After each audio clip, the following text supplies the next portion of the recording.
2023 December 20ರಂದು Magadi ತಾಲೂಕಿನ Marur hand post Basavanagudi ಪಾಳ್ಯ ಕುದೂರಿನ ಅಂಗಡಿಗಳಲ್ಲಿ ಒಂದೇ ದಿನ ಸರಣಿ ಕಳ್ಳತನ ನಡೆಸಿದ ಕಳ್ಳರನ್ನ ಹಿಡಿಯುವಲ್ಲಿ ಕುದೂರು ಪೊಲೀಸರು ವಿವಿಧ ಆಯಾಮಗಳಲ್ಲಿ ಕಾರ್ಯಾಚರಣೆ ನಡೆಸಿ 4 ಜನ ಕಳ್ಳರನ್ನ ಬಂಧಿಸುವಲ್ಲಿ ಕುದೂರು ಠಾಣಾ ಪೊಲೀಸರು ಯಶಸ್ವಿಯಾಗಿದ್ದಾರೆ.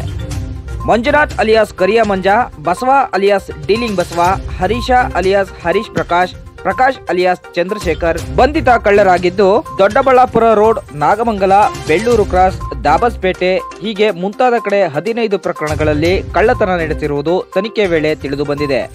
ಇನ್ನು ಕಳ್ಳತನ ಪ್ರಕರಣದಲ್ಲಿ ಇನ್ನುಳಿದ ಆರೋಪಿಗಳ ಪತ್ತೆ ಕಾರ್ಯಾಚರಣೆ ನಡೆಸಲಾಗುತ್ತಿದೆ ಎಂದು ಕುದೂರು ಪೊಲೀಸ್ ಠಾಣೆಯ ವೃತ್ತ ನಿರೀಕ್ಷಕರಾದ ಬಿ ನವೀನ್ ರವರು ಕುದೂರು ನ್ಯೂಸ್ಗೆ ಮಾಹಿತಿ ನೀಡಿದರು.